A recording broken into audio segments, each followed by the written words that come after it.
We're live from New Delhi. You're watching TT India News, India's voice to the world. I'm Lipakshi Khurana. Coming up in the next hour. Iranian missile attacks on Kuwait and Bahrain thwarted as US strikes target IRGC's communications tower in Qashm Island.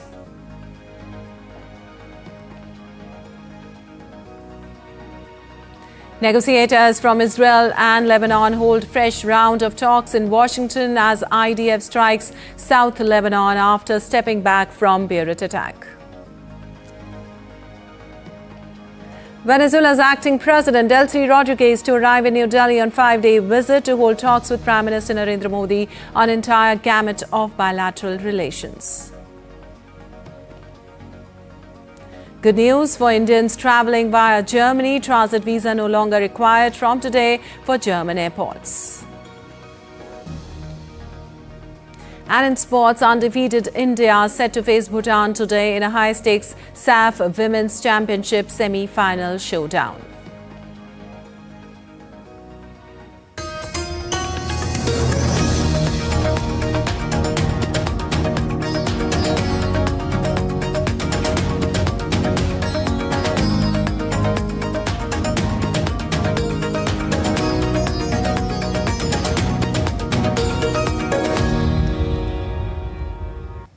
And on to the details now. Gulf hostilities flared anew on Wednesday, with the U.S. military saying Iranian missile attacks on Bahrain, Kuwait and other regional targets were either thwarted or failed.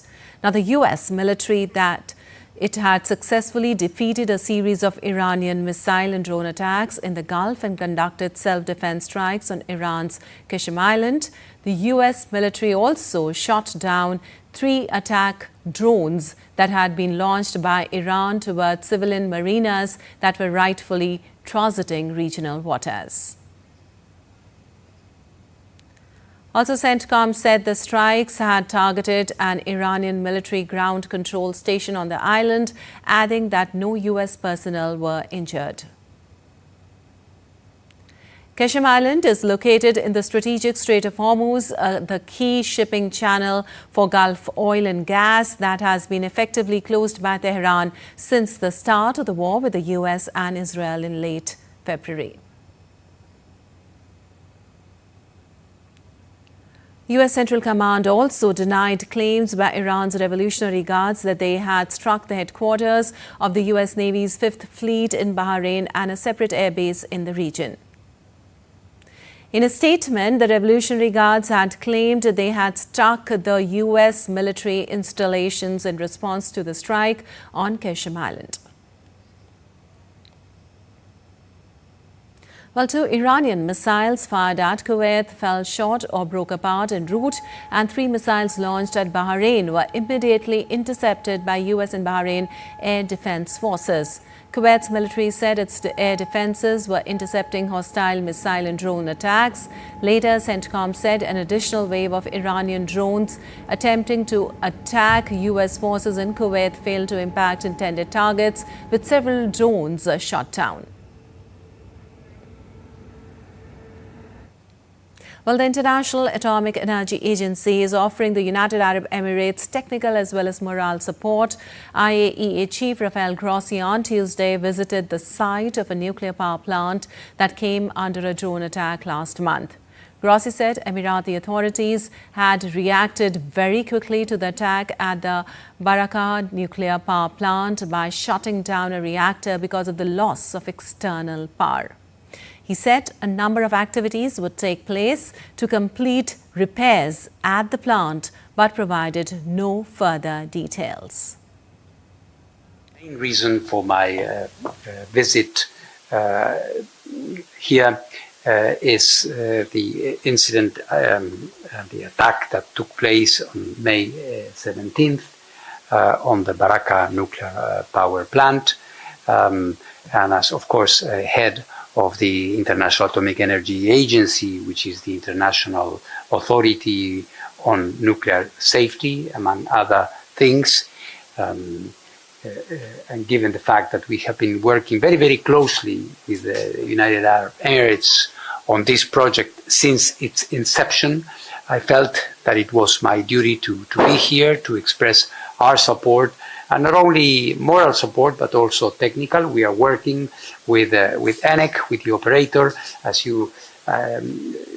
it was mentioned just now, with the national regulator, FANR. So it is a very comprehensive work that we are undertaking with them. Well, U.S. Secretary of State Marco Rubio said that President Donald Trump's negotiating team has not offered Iran sanctions relief in exchange for reopening the Strait of Hormuz. He was testifying in Congress publicly for the first time since the Iran war began. Iran is being sanctioned because they've highly enriched uranium. Iran is being sanctioned because of their nuclear activities. If they agree to give up those things, there will be sanctions relief associated with their commitment and compliance with those agreements. You will not give sanctions relief just in exchange for reopening the Strait? No, that's not been discussed. That's not been offered. Well, Iran's foreign ministry spokesman Ismail Baghai says that Iran and Washington have reached understandings on many issues in exchanges over a deal to end the war, but warns an agreement is not imminent. These developments that became public over the past few days are the result of several weeks of talks. Therefore, it is correct to say that we have reached a conclusion on a large portion of the issues under discussion. But to say that this means the signing of an agreement is imminent, no one can make such a claim for the very reasons you yourselves mentioned. Well, International Energy Agency warned of critically low oil stockpiles before summer demand peak. International Energy Agency's head of the Oil Industry and Markets Division, Toril Bossoni, on Tuesday said that global oil inventories could hit critical levels ahead of the peak summer demand period if stock draws continue at their current pace. Bossoni made the remarks at the Middle East Oil and Gas Conference organized by S&P Global Energy in London. She said that reopening the Strait of Hormuz could take between 6 and 8 months at best if an agreement were reached within days. World oil supply dropped to 95.1 million barrels per day in April 2026, down 1.8 million barrels per day from the month prior. Further declines are expected for the remainder of the year. And Israel and Hezbollah exchanged fire on Tuesday while Lebanese and Israeli envoys met in Washington for direct talks. Lebanon's state-run agency reported Israeli strikes on around 30 locations across the south on Tuesday. Hezbollah, meanwhile, said it had attacked Israeli troops in southern Lebanese territory but had not claimed attacks in Israel, while Israeli military said it intercepted 2 projectiles from Lebanon. Israeli Defense Minister Israel Katz subsequently said that Israel had established a new equation backed by Washington that his country would hit the Beirut suburbs if Hezbollah continued firing at Israel.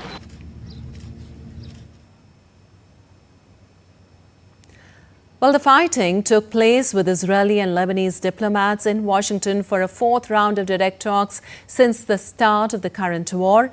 On Monday, U.S. President had declared that he brokered a deal which the Lebanese embassy in Washington said would at first only cover Israeli attacks on Beirut and Hezbollah attacks on Israeli territory before expanding in scope. Now, though neither side has publicly accepted Trump's deal, Lebanese Prime Minister Nawaf Salam called the talks as the least costly choice for Lebanon. Also, Israeli Prime Minister Benjamin Netanyahu has announced on Tuesday allocations over $4.5 billion to secure and develop northern communities along the Lebanon border. The package consists of 3 separate decisions. The first will see the deployment of 1,800 new protective shelters in public spaces, as well as the renovation of around 500 existing shelters to shield residents from incoming rockets and drones. The second decision allocates subsidies for the construction of safe rooms inside homes for residents living within 9 kilometers of the Lebanon border, while the third aims to develop the area in order to attract 100,000 new residents by improving health, transport, education and tourism infrastructure, as well as job opportunities. Well, the U.S. Treasury issued sanctions against Nobitex, Iran's largest cryptocurrency platform, hitting a sector that has seen increased activity since the start of the war in the West Asia in February. Nobitex handled roughly $5 billion in transactions from 2025 to March 2026. The U.S. Treasury alleged that Nobitex had processed more than 50% of all Iranian digital asset inflows in 2025. It said the exchange had facilitated payments tied to government activities, sanctions evasion efforts, and Islamic Revolutionary Guard Corps linked transactions. The Treasury also issued sanctions against two other Iranian digital asset exchanges, Wallex and Bitpin. It additionally sanctioned Nobitex's 3 co-founders and current CEO. And now to some updates on Russia-Ukraine conflict. Ukrainian President Volodymyr Zelensky has warned of further strikes by the Russian forces after Moscow launched a major attack early on Tuesday, firing hundreds of drones and dozens of missiles. Zelensky made the remarks in his nightly video address after authorities said the strikes on cities including Kyiv and Dnipro killed 22 people and injured more than 100. He urged his allies to continue working to ensure that Kyiv receives air defense missiles, the necessary systems, vital intelligence, and other resources that help save lives.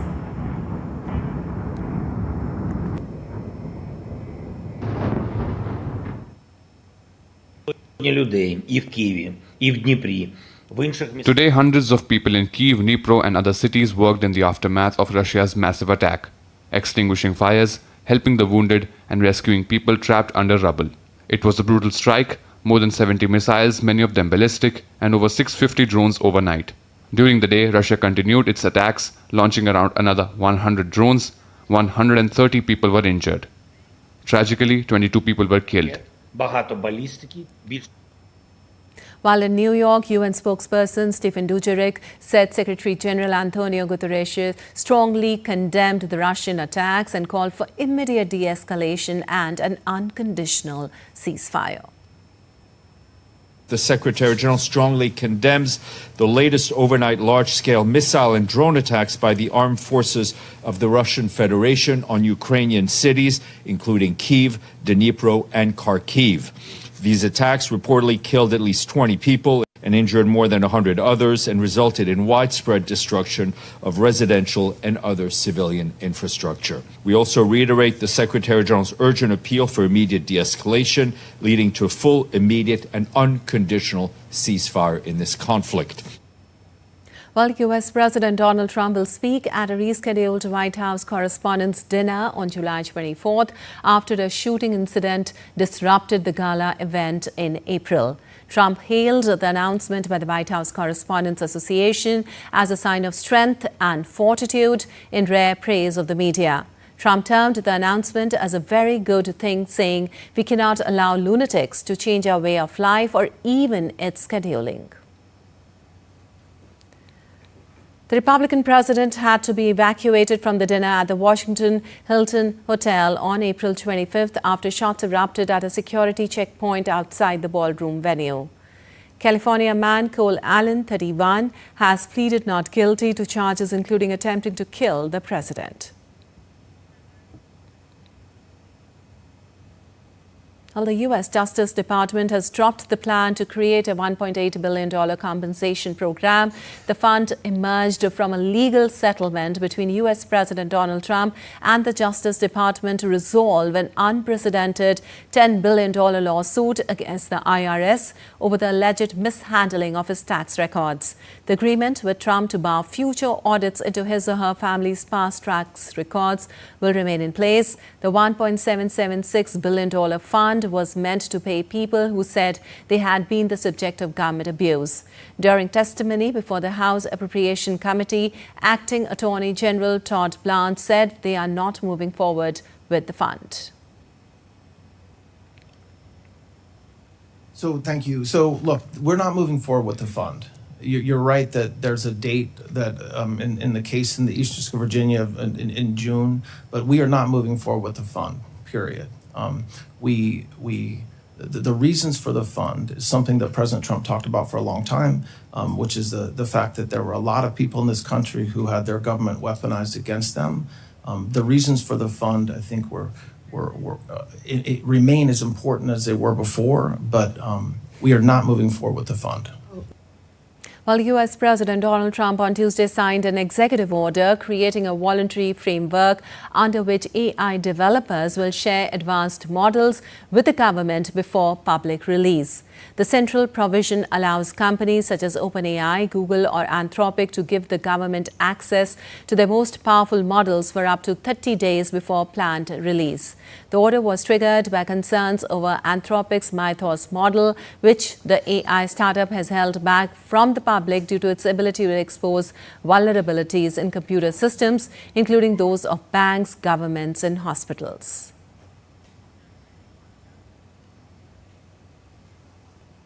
And still to come on DD India News Hour. United Nations Security Council will elect 5 non-permanent seats through voting on Wednesday. As Ebola outbreak in parts of Africa sparks concerns, India issues advisory. No case so far. Stay tuned to know more. And we'll tell you about what Met Department has said on the monsoon in Kerala and risk related to El Nino that scientists predict.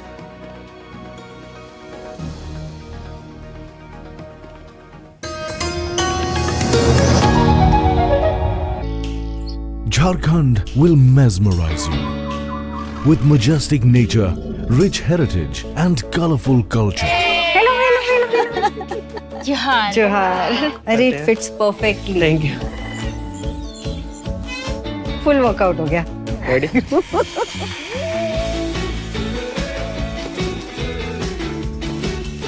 Postcards from Jharkhand on National Geographic. Well, Canada and Mexico have called for a 16-year renewal of the North American Free Trade Agreement with the United States in hopes of binding the three countries to a pact. The agreement is vital for Canada and Mexico as the U.S. is their main trading partner and the destination for 75% and 80% of their exports. Parties to the USMCA have until July 1st to indicate whether they simply want to renew the agreement or renegotiate. Trump signed and praised the USMCA during his first term, but now calls the deal irrelevant. In his current term, Trump also imposed punishing tariffs on key Canadian sectors like autos and maintains that the U.S. does not need anything produced in Canada. The U.S. and Mexico wrapped up their initial round of USMCA revision talks last week. Well, Cuba's economy is facing fresh uncertainty as foreign companies rapidly scale back their presence on the island ahead of a U.S. sanctions deadline. The deadline stems from U.S. measures targeting major military-linked business conglomerate that plays a significant role in Cuba's economy. An executive order issued on 1st of May froze U.S. assets and gave foreign firms until this week to adjust their operations. Economists warn the move could further strain the island's already fragile economy, which is grappling with energy shortages, reduced investment and tightening sanctions. And the United Nations Security Council will elect 5 non-permanent seats through voting on Wednesday. The 5 elected non-permanent members, known as the incoming 5, to replace members whose terms will end on December 31st, 2026. The members serving from January 2025 through December 2026 are Denmark, Greece, Pakistan, Panama and Somalia. These 5 were elected by the General Assembly in June 2024 and are now in the back half of their terms. The UNSC is composed of 5 permanent and 10 non-permanent members and is responsible for maintaining international peace and security. Well, the South Koreans vote on Wednesday in local elections expected to boost President Lee Jae-myung's ruling Democratic Party in the first nationwide ballot since his snap presidential election victory last year. Voters will choose mayors, governors and superintendents of education in 16 cities and provinces. This election is widely seen as an assessment of Lee's first year in office and a test of whether the Conservative People Power Party can recover from the fallout of former President Yoon Suk Yeol's failed martial law bid in 2024. Lee's party already controls the presidency and parliament. Official results likely to be announced early on Thursday. And weather updates from across the world now. The Indian Meteorological Department said weather conditions were becoming increasingly favorable for the onset and further advance of the southwest monsoon over parts of southern India. According to the Weather Department, the southwest monsoon was likely to set in over Kerala around June 4th with fairly widespread to widespread light to moderate rainfall, thunderstorms, lightning and gusty winds expected across the state. The IMD also said conditions were favorable for the monsoon's further advance into parts of the Arabian Sea, Lakshadweep Islands, Tamil Nadu and additional areas of the Bay of Bengal.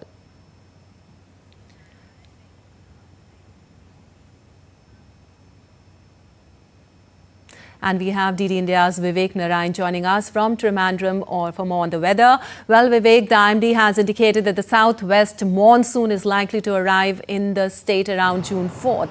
How is the weather there and what's the latest from there?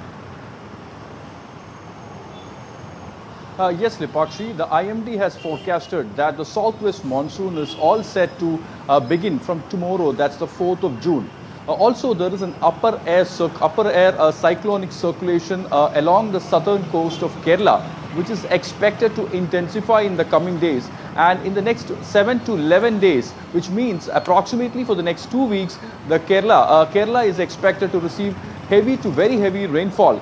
And this is actually going to be a big boom, especially for the agriculture sector and also mainly for the farmers, the paddy farmers and other crops which are basically waiting for a rainfall for the last 2 to 3 weeks. Remember, this time around, the IMD has predicted a below normal rainfall, which means the rainfall is going to be around 90%, which is around minus 10% from the usual figure. Also, the El Nino effect is going to take effect in Kerala and also in the southern coast, due to which the intensity of the rainfall might come down, especially in the 4th week of June, and it could actually subside in the month of July and August. Remember, last year also there was a dip in rainfall, in the rainfall, especially from the normal rainfall, and this year too it's expected to be on the same coast, but at least in the next 3 weeks, Kerala is expected to receive very heavy rainfall, and the IMD has also issued warning to fishermen, especially giving them a clear advice not to venture into the sea, and also warning of flash floods and power outages in central Kerala, especially the hilly regions of Idukki, Pathanamthitta, Kottayam, Kollam, and also in parts of Trivandrum. Remember, in 2018, we know how the extreme rainfall has affected Kerala, how the flash floods, which actually led to a major flood in Kerala, killing around 200 to 300 people, and how the pattern of rain had continued after that. In Kerala, for the last 3-4 years, it's been flash floods that's been witnessed in the month of June and July, where you have a maximum rainfall that's been received in a very short span of time. And this has actually caused concerns, especially for the people who are living in the hilly regions, because there has been instances of landslides and mudslides that's been reported, due to which the life of people, especially those people who are living in near the Western Ghat areas, have been affected. We know what happened 2 years back when the Wayanad landslide has happened during the same monsoon season. So this time around, the IMD has clearly cautioned people who are living in the landslide-prone area not to stay over there. When there is clear warning that's been issued, they have to move out. But as said, the IMD has issued clear warnings, and also the IMD has said that from tomorrow, that's on the 4th of June, the southwest monsoon is all set to begin in Kerala, and from there, for the next 2 to 3 weeks, that will be intensified, and from the first week of July, that could come down from the normal. Back to you. All right, so the IMD has issued warning to the fishermen and the people out there. Thank you so much, Vivek, for all that information from there. Meanwhile, for northern part of India, the Met Department has issued an orange alert for thunderstorms and lightning till June 5th.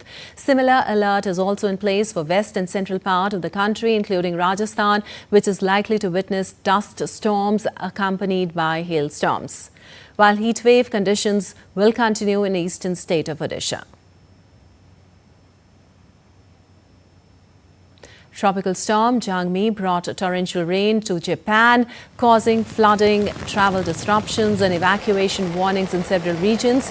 Heavy rainfall lashed Tokyo on Wednesday morning, with rivers including the Meguro River overflowing, while around 700 domestic and international flights were grounded at Haneda and Narita airports. Authorities also issued evacuation and landslide warnings in parts of Yokohama and eastern Japan, while at least 16 people were injured and thousands experienced temporary power outages after the storm swept through Okinawa on Monday.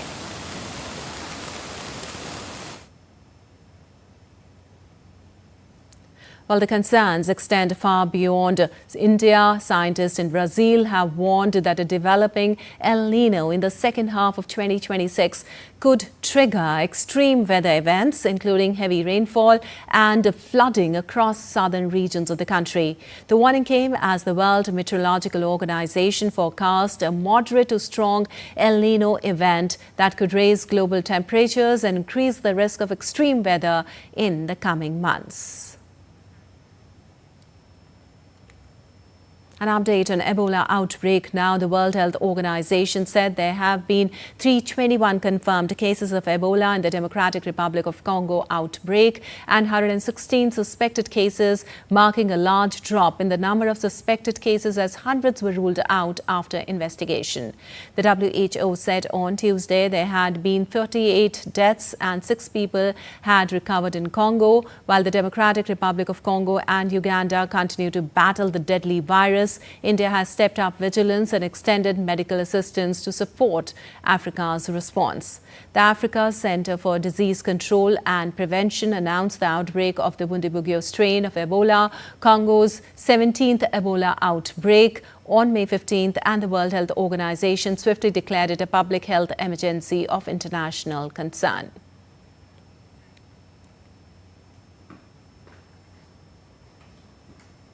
And still to come on DD India News Hour. Deputy Prime Minister and Foreign Minister of Lao PTR Thongsavan Pomvihan is in New Delhi. What all is on the agenda? Stay tuned to know. The northeastern region of India, often referred to as the Ashtalakshmi of the country, is now emerging as one of the nation's new growth engines. And Carry Me Back campaign launched in Kedarnath to boost waste collection and protect pilgrimage route.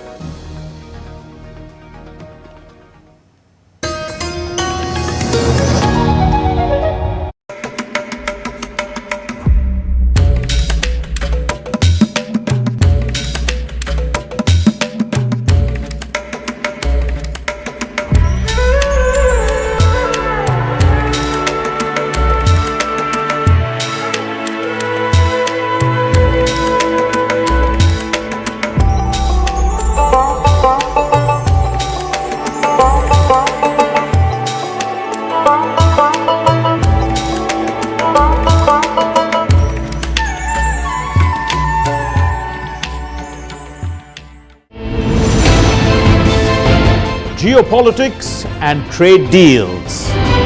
Economic challenges amid development. Hard work and the path to prosperity. It's the economy always. Between walkers, money is what money does and says. Supply creates its own demand. Between the bulls pulls and bears tears. When supply chains globalization and India rises to the podium. We'll get you centered with the Economic Brief at 8 p.m. every Thursday on DD India.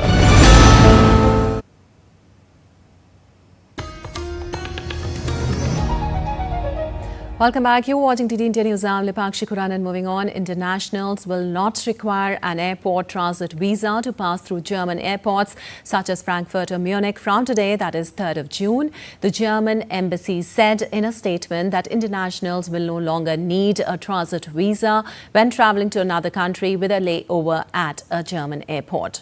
The lifting of the so-called airport transit visa requirement for Indian citizens was announced in the Federal Law Gazette on June 2, 2026 and takes effect on June 3, 2026. The embassy also said the measure is expected to ease travel for Indian citizens transiting through Germany and contribute to greater mobility between the two countries. It further noted that the decision underscores Germany's efforts to strengthen economic cooperation and enhance people-to-people exchanges with India. In April, France removed the airport transit visa requirement for internationals holding ordinary passports, easing travel for passengers transiting through French airports on their way to third country destinations.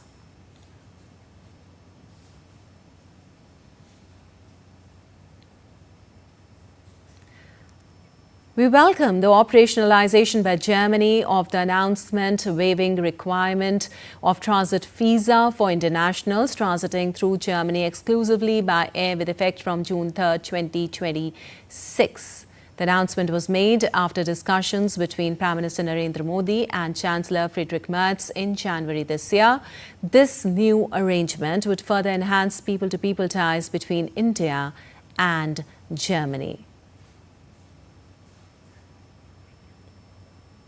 A New York State Senate has passed a resolution urging Governor Kathy Hochul to proclaim August 15, 2026 as India Independence Day in New York State.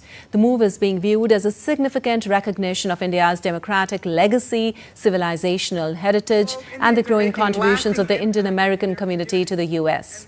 During discussions on the resolution, lawmakers from across the Senate highlighted India's rich history, democratic traditions, and cultural influence, while also acknowledging the role played by Indian Americans in shaping New York's economic, social, and civic landscape. Senators noted that the members of the Indian community have emerged as an influential force in public life, business, education, and community development, helping strengthen bonds between the two democracies. The gesture, welcomed by Indian officials and community leaders, underscored the deepening people-to-people ties that have become a cornerstone of the India-United States relationship over recent decades. The Indian-American community is woven into the fabric of our everyday life. Well, Venezuelan acting President Delcy Rodríguez will begin her working visit to India from today, during which she will hold bilateral discussions with Prime Minister Narendra Modi. The discussions would involve the full spectrum of India-Venezuela relations and explore avenues for further cooperation in areas of energy security, trade and investment, pharmaceuticals, healthcare, transportation and renewable energy. Besides, the Venezuelan delegation will visit several sites connected with energy, pharmaceuticals and auto sectors to gain insights into India's technological and industrial capabilities and to explore opportunities for collaboration. Indian PSUs have made significant investment in Venezuela in the energy sector, and they are keen to explore opportunities for further enhancing their presence. India and Venezuela enjoy warm and friendly relations underpinned by cooperation in the energy sector, trade and shared commitment to the global south.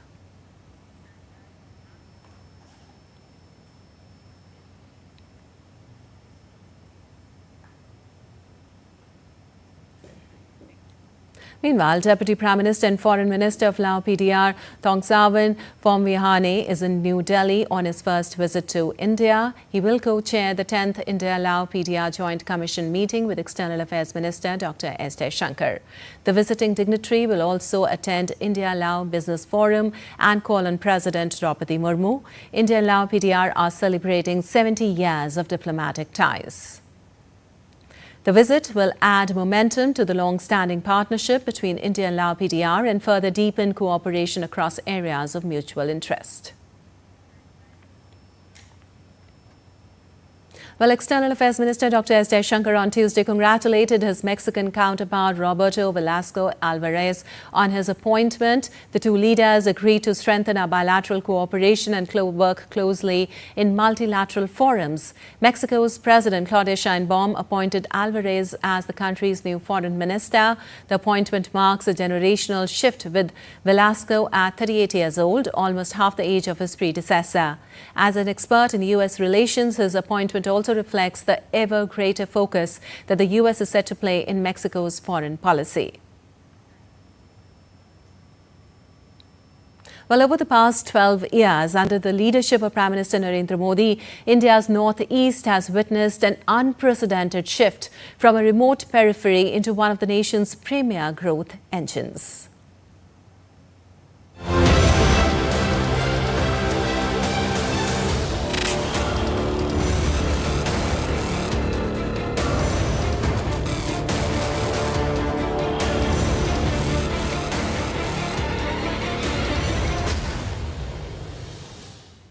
Well, the northeastern region of India, often referred to as the Ashtalakshmi of the country, is now emerging as one of the nation's new growth engines. Once struggling with geographical isolation and lack of connectivity, the region has now become India's gateway to Southeast Asia under the Act East policy. From a massive infrastructure boost and the rapid expansion of the Udan scheme to the rise of natural farming, how is the face of the Northeast changing? Let's take a look in this special report.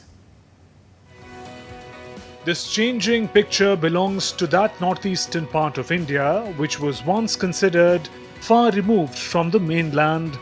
But today, under visionary leadership of Prime Minister Narendra Modi, the northeast is scripting a new chapter in India's development story.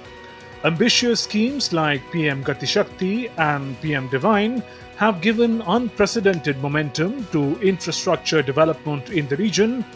In 2014, the total length of national highways in the region stood at just 10,905 kilometers. Today, it has increased to more than 16,207 kilometers. Whether it is Arunachal Pradesh's historic Sela Tunnel, providing all-weather connectivity, or Mizoram's Bairabi-Sairang railway line.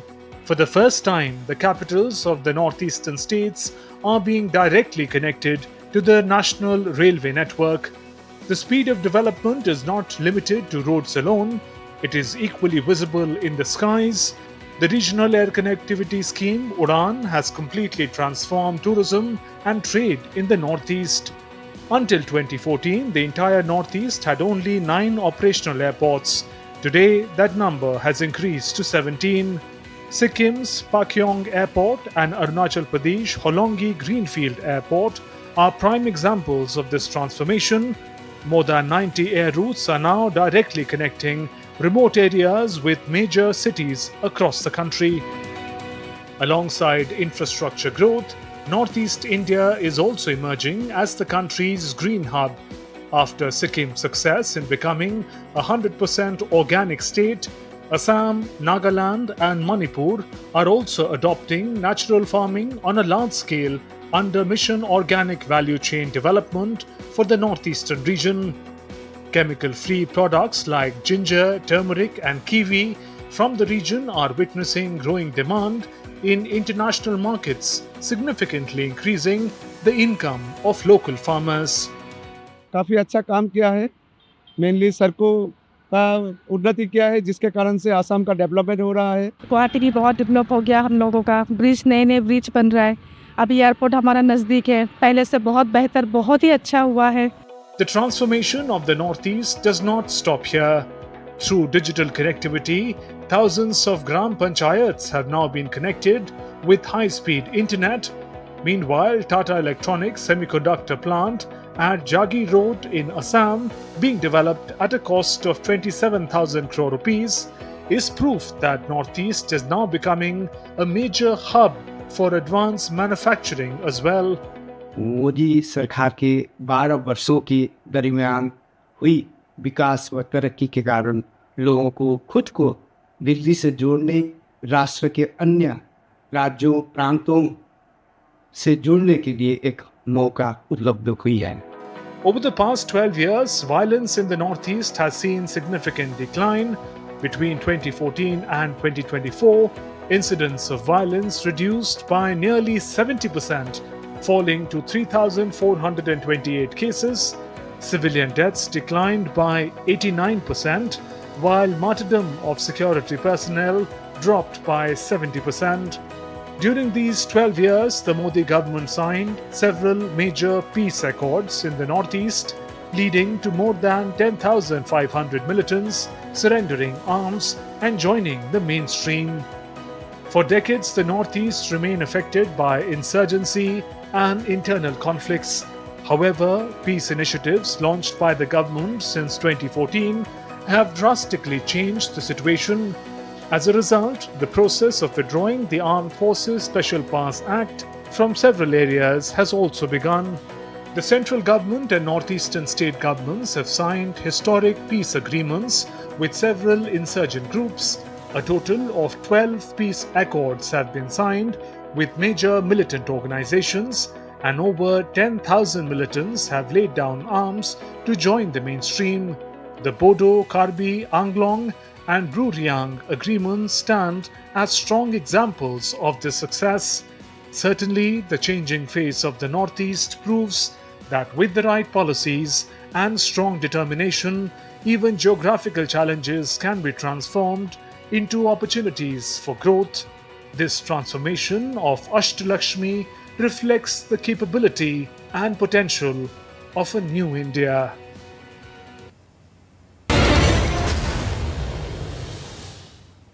Well, Kedarnath, one of India's holiest Hindu shrines located in Uttarakhand, is now running a waste collection drive. A Carry Me Back campaign has been launched by the Rudraprayag District Administration, urging Kedarnath visitors to deposit waste at collection centres in Gaurikund.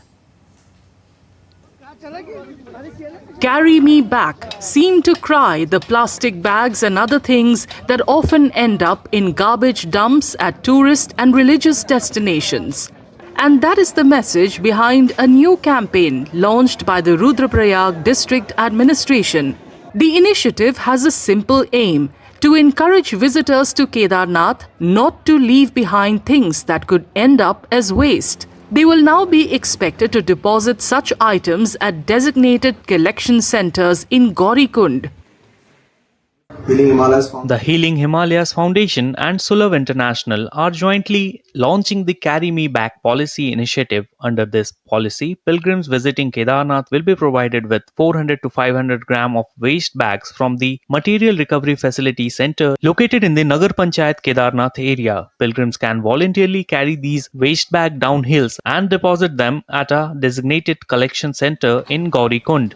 The growing footfall at the Himalayan shrine has brought with it the challenge of managing dry waste. And local authorities are making efforts to ensure that mountains of garbage do not spoil the fragile Himalayan ecosystem. And now let's take a look at other stories making news today. A special park is planned in Bhelupur, Varanasi that will blend culture, spirituality and modern development, featuring a vast oxygen-rich green space, a community hub and a 130-foot shivling as the centerpiece, surrounded by landscaped pathways, greenery and a laser show at a cost of 104 crore rupees. Fishermen in the Pamban and Rameshwaram Sea areas have adopted air balloon technology to safely land and launch boats, improving safety and making marine operations easier in the region.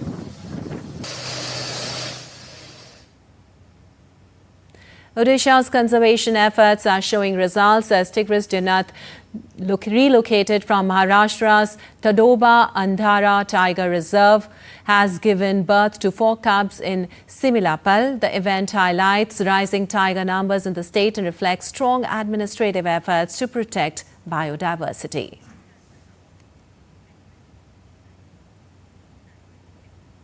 And now to some business news now. The Reserve Bank of India Monetary Policy Committee will begin a 3-day meeting today, with deliberations set to continue until June 5th, when the policy decision will be announced. The MPC will assess the domestic and global economic outlook, inflation trends, liquidity conditions and growth prospects before deciding on the policy rates. The RBI has reduced the repo rate by a cumulative 1.25 percentage points since last year as part of its efforts to support economic growth while maintaining price stability.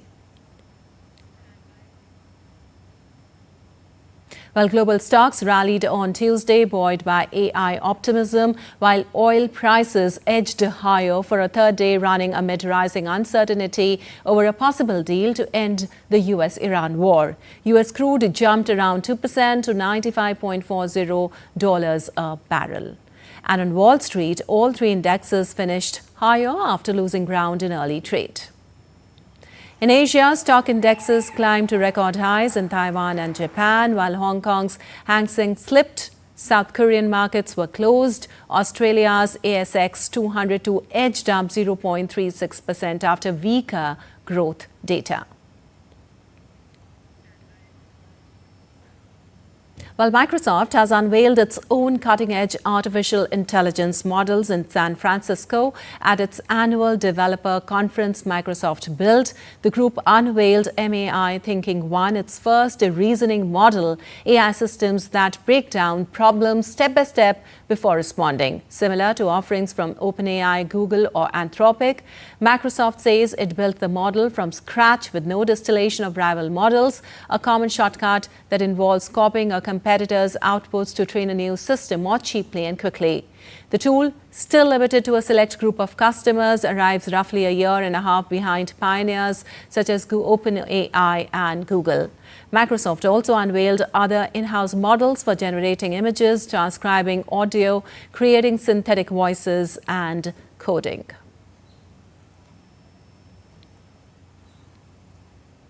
And SpaceX plans to raise $75 billion in its initial public offering by selling 555.6 million shares at a target price of $135 per share. The listing of SpaceX is widely viewed as one of the most consequential offerings in recent history, alongside artificial intelligence giants OpenAI and Anthropic. The company's valuation relies on SpaceX dominating technologies and markets that do not yet exist, from Mars missions to AI data centers in space.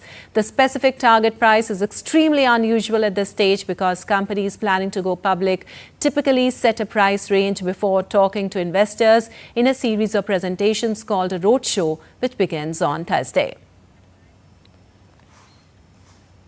Well, you're watching TD India News. Our time now for some sports news. India will look to edge closer to reclaiming the SAFF Women's Championship crown when they face Bhutan in today's second semi-final at the Pandit Jawaharlal Nehru Stadium in Goa.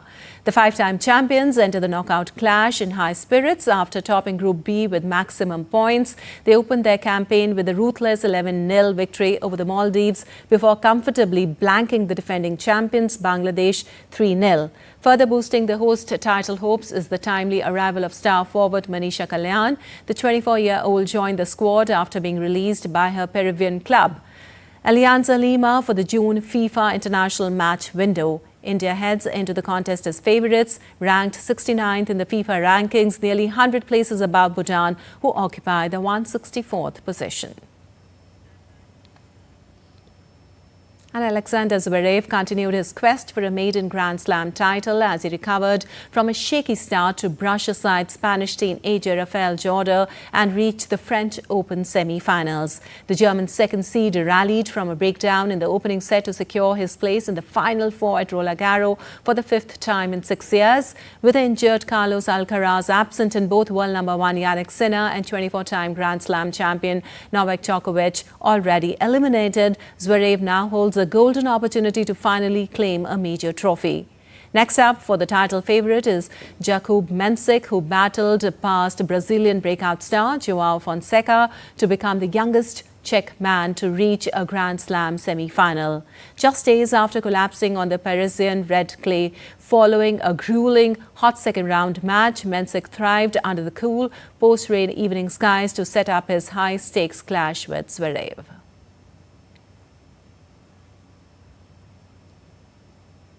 And Marta Kostic reached her maiden Grand Slam semi-final with a win over Alina Svitolina in an all-Ukrainian last 8 clash at the French Open. This was the first time in the Open era that 2 Ukrainians were playing each other in the quarter-final stage of a Grand Slam. An emotional Kostic dedicated her achievement to all the Ukrainian fans in the stands who witnessed the historic clash. Kostic held her nerve in a thrilling 3-setter to become the first Ukrainian woman to reach the last 4 stage at Roland Garros. Kostic will now face Russia's Mira Andreeva in the semi-final on Thursday.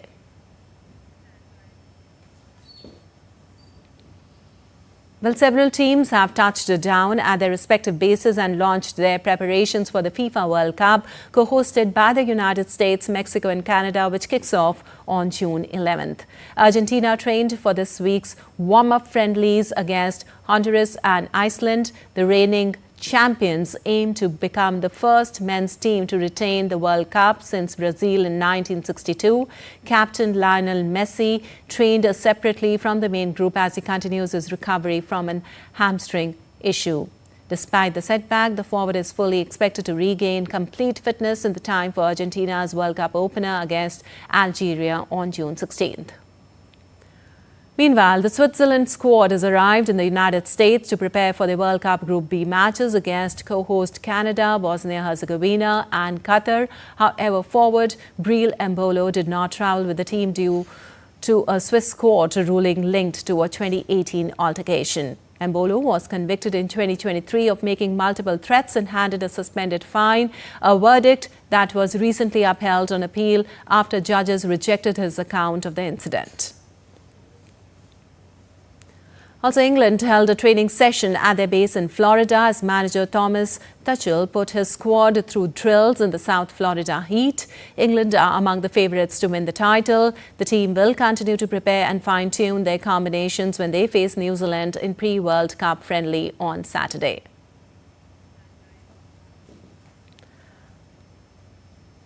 Well, the FIFA World Cup trophy was unveiled in New York at the American Museum of Natural History as part of the FIFA World Cup 2026 trophy tour. Excited fans and school children gathered to catch a close-up glimpse of the iconic prize, which was hoisted high by German football legend Bastian Schweinsteiger, a 2014 World Cup winner. He said seeing the trophy again gave him goosebumps and reminded him how rare it is for players to win football's biggest honour. Meanwhile, FIFA has confirmed a record-breaking participation for the upcoming World Cup 2026, with final squad list revealing 1,248 players from 48 nations set to compete in the expanded global tournament. The World Cup begins on June 11th.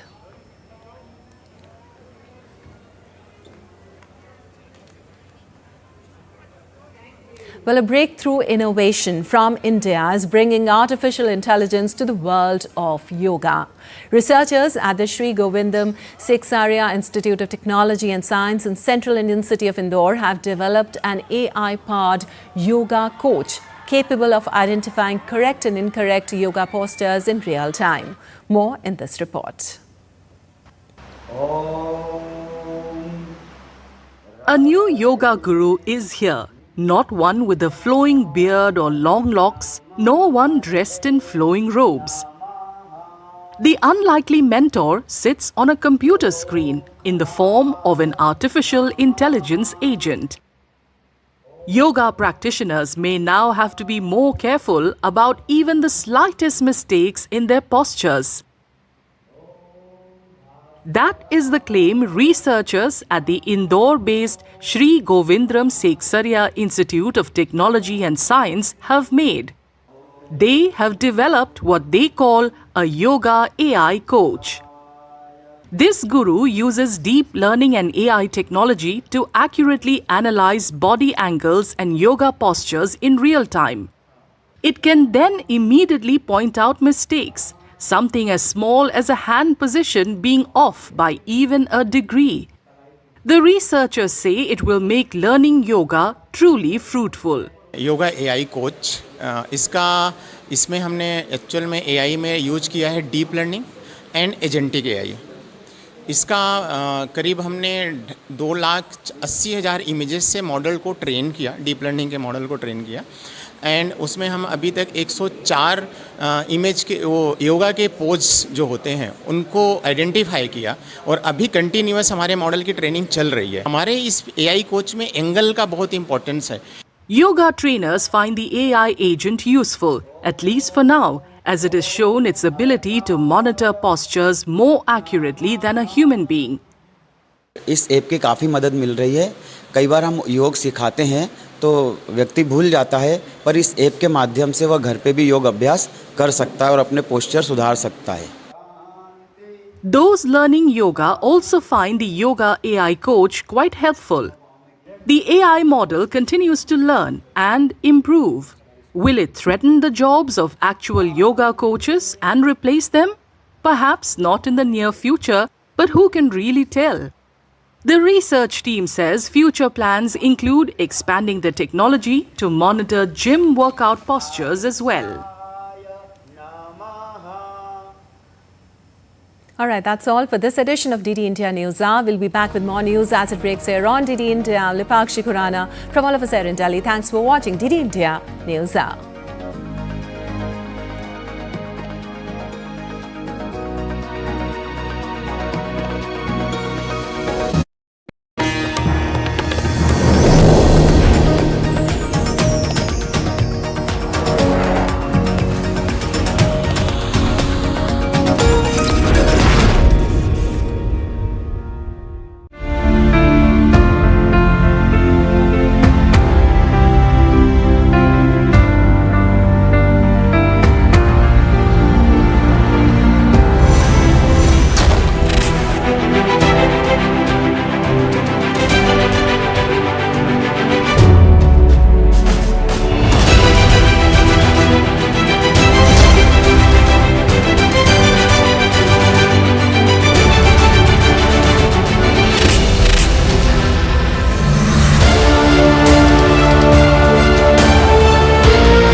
Jharkhand will mesmerize you with majestic nature, rich heritage and colorful culture. Johar. Johar. It fits perfectly. Thank you.